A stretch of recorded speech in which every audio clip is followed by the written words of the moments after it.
Welcome back, ladies and gentlemen, to the GSL Super Tournament. The superest tournament there has ever been.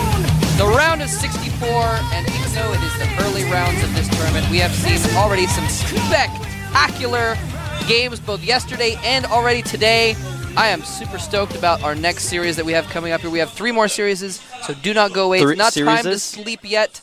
Did you say series? Yes. That's right. That's what we're going to call it now on? Series? No, you're right. Series is not technically a word, but... Not technically. That's all right. That's all right. This tournament is so super that we can make up words. Exactly. Anyway, it's not time to go to sleep yet.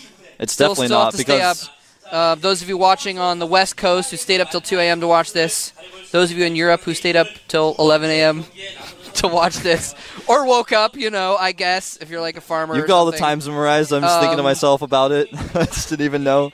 Well, we've got a ZVZ, so you're about to wake up, because ZVZ is one of those matchups where the game starts and it could end in a second. Very tense. It could end in a second. And we are actually going to check out our players that we have playing in the Zerg vs. Zerg matchup. First off, we have MVP Violet. An up-and-coming player, went straight up to the top 8 in Code A, got taken out by MVP, no shame in that, and then advanced straight into Code S immediately in his first match in the up-and-down matches, playing very well. And it's going to be in Code S in July. Has 2 wins and 0 losses versus Zerg in recent history, and actually, that was just up-and-down matches. He took out Kirix 2-0. Easy peasy in the up-and-down matches, and that was after taking out Yu-Gi-Oh!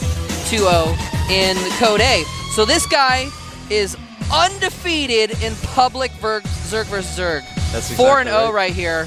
Not a lot of experience, but he is looking strong right now. He really is. I mean, when you have a win rate like that versus Zerg, it's pretty telling, because Zerg vs. Zerg is one of those matchups where anything can happen. There's a lot of different things that can go wrong. We have, next up, oGsTheWind, who actually is 19th in his GSL ranking. Back in January, he was in Code S round of 32, and March did a little bit better, made it to the round of 16. And then last season, of course, make it just to the round of 32, but he is in Code A, got knocked down in the up-and-down matches. His win rate against Zerg is only 25%, and that makes him definitely the favorite to lose against someone who's got a perfect win rate right now. Yeah, and I mean, you can actually look at Kirix as being the benchmark for both these guys, because Violet beat Kirix to advance, and then Kirix went down and beat the Wind to advance. So they both, you know, if you kind of use Kirix as a benchmark, MVP was better than him, and the Wind was not as good as him. Although that was a little bit close series, sort of a cheesy, weird series of ZVZ. So it may not be completely indicative, but again, Violet clearly the favorite here. Yeah, and the other thing about Violet is he's a former Warcraft 3 player. So he's got a lot of micro under his belt. He's definitely one of those guys who can micro all his Zerglings back. He's actually not a former Warcraft 3 player. He's not? He is a current Warcraft 3 player. He actually plays in Warcraft 3 tournaments still. I actually did not know How that. hardcore is that? So that's really hardcore. He's like pro at two different pro games at the same time. Actually, I don't know if he's... I think he's still pro. He was a pro in War 3. I think he still competes at a high level at least. He does at least... I mean... I'm sure if you played him tomorrow, he'd kick your butt. He's probably still pretty good at Warcraft 3. Yes. I think if I played him tomorrow, he would own me pretty badly. Yeah. Even the day after that, or like next week, I think he would still owe me. That's how good this guy is. He can beat me for days. He can. Now the thing, he can also beat Kirix. And Kirix actually did an all-in against him, and he microed incredibly well. I don't know if you guys watched that series, but it was incredible.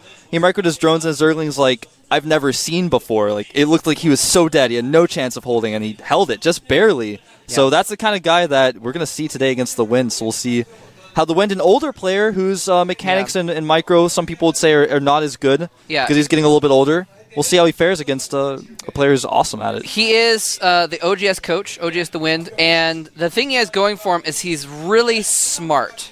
He knows what needs to be done, but he's one of those players that knows what needs to be done but can't quite executed every time, and that was why he failed against Kyrix. He had the right idea. He just couldn't quite, land those banelings. He couldn't quite snipe the enemy banelings with single lings to save his own. He lost a few too many Zerglings, that kind of thing. So I think if it comes to like a larger game, like a longer macro game where it's mass roaches with infestors, I think that's going to benefit the Wind a little bit more just because then it'll be more tactical.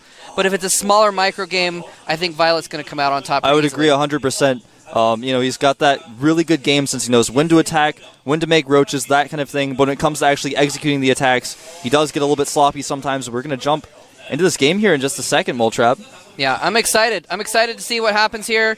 I'm really not sure who to root for. Violet, kind of one of my one of my Code A kids, casted his first season. Code A kids. And kind of hoping he does well. But again, the Wind, I feel so bad for him. I do too. He's so smart. Did you see that documentary? He has so much. Yeah. Yeah.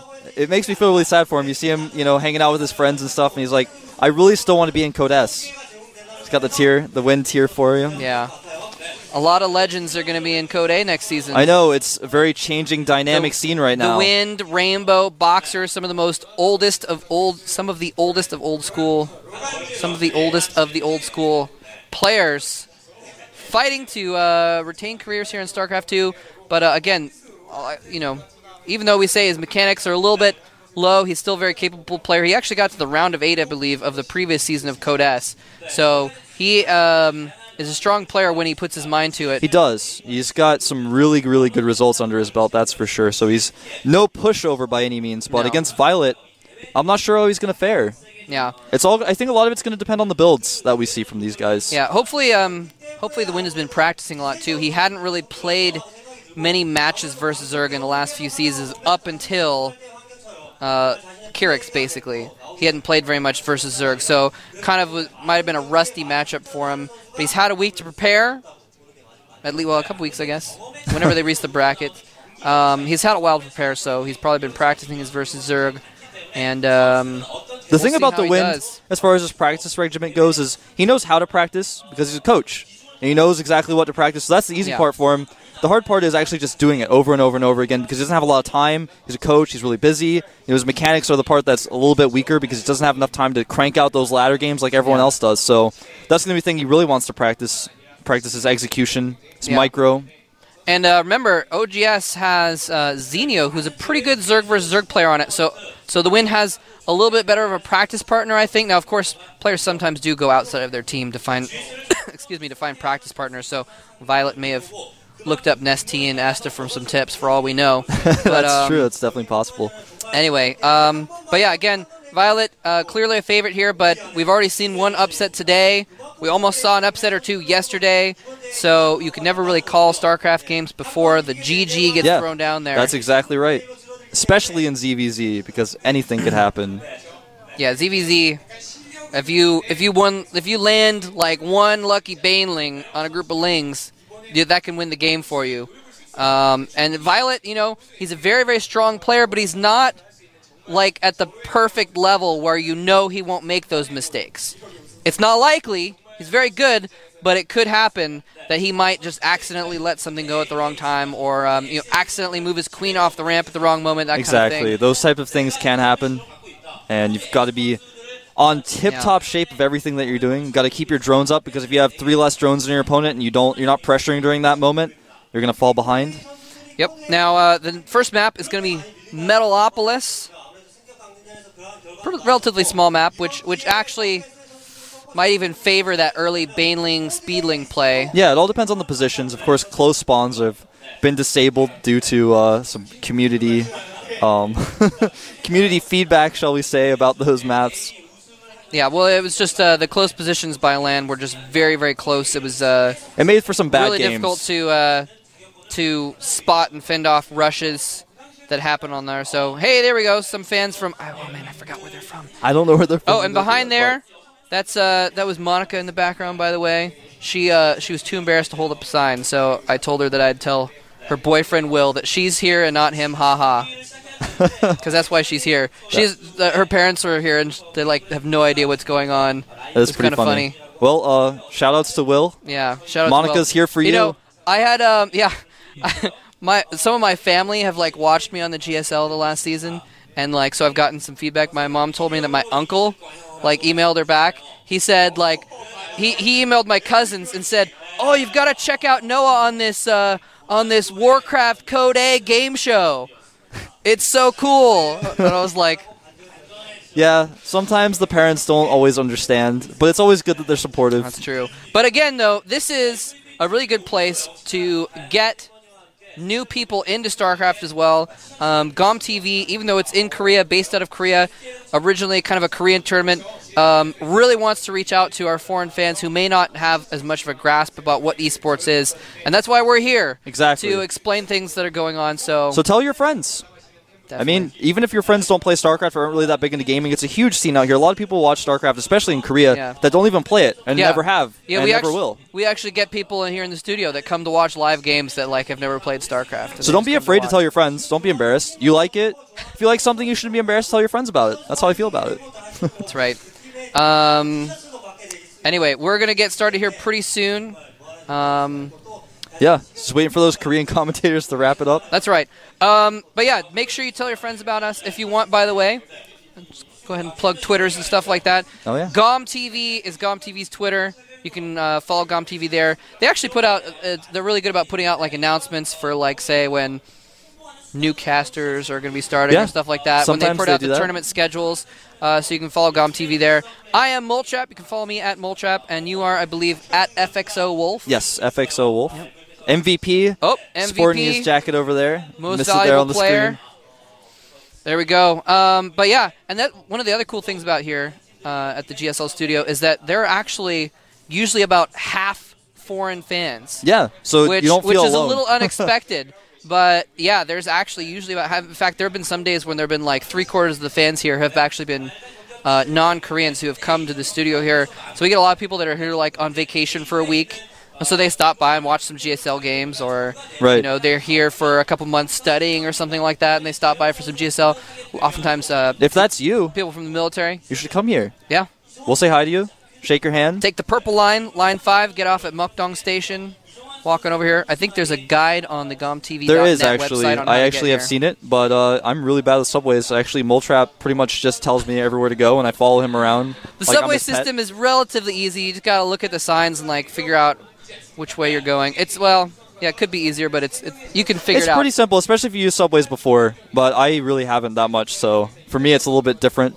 Not hard by any means, though. So if you have ever been on a subway or been to get a sandwich at Subway, you should be able to make it here. Do you remember the first time we cast together a long time ago? Yeah. I made Subway jokes. You made Subway jokes? I did. So I thought that was kind of ironic that you made a Subway joke. I didn't remember that. Talking about stim. If you don't have stim, it's like having the Subway sandwich without any meat on it. You don't remember? It makes me sad. Moletrap. That was our first cast together. I don't remember that specific joke from like 8 months ago or 6 months ago or whatever it was. I remember. Well, I guess it was my joke. I'm sorry. I'm disappointed in you, sorry, Moletrap. I didn't remember that joke.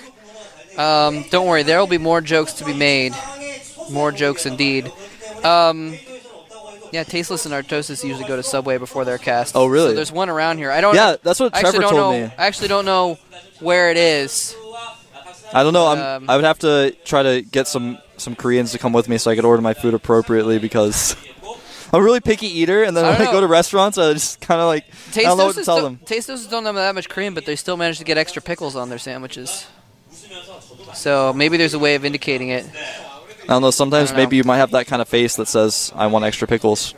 I think I have the kind of face that says, I don't want any pickles because I don't want any pickles. Well, you just, when they start to put pickles on, you just scowl? Yeah. They point at the pickles, and I'm like, no. I just give them this look, no. No. They do understand the shaking of the head. Now, one of the reasons why we're having a little bit of a delay is because we're having some issues setting up the computers of the players. So we're going to get underway before too long, don't worry. But in the meantime, we are having them set up. Everything needs to be just perfect. We need to have all of the things in order, all the settings complete before